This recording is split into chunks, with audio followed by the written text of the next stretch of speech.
Hi friends, ఇక నేనైతే బెండ చెట్ల కాడ ఉన్నా.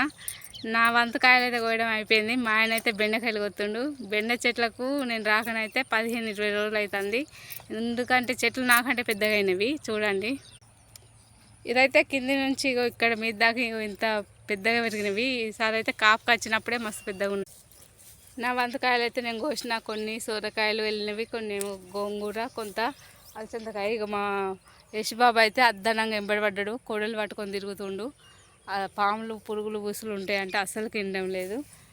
షూ ఇట్నాడు మళ్ళీ దిగకుండా దిగినావు. ఆయన కొనకైతే ఇక్కడికి వచ్చిన. మా ఆయన అయితే బెండకాయ బస్తాలకు పోతుండు. బస్తా అయితే రెండేది కానీ సగానికి ఇంత ఎక్కువ అవుతుంది. మేమైతే ఇప్పుడు ఇంటికి పోతాం. బెండ చెట్టు కొత్తవా? బెండ చెట్టు సుధా కొత్తుండు. ఈ చేసే టైం అయితే ఎత్తులు వచ్చి చేయరో తెలియదు కానీ పని ఇప్పుడైతే ఇగో మేము ఈ పని చేస్తాం ఆ పని చేస్తాం నింబడి పడతారు ఫ్రెండ్స్. బాయ్ మరి.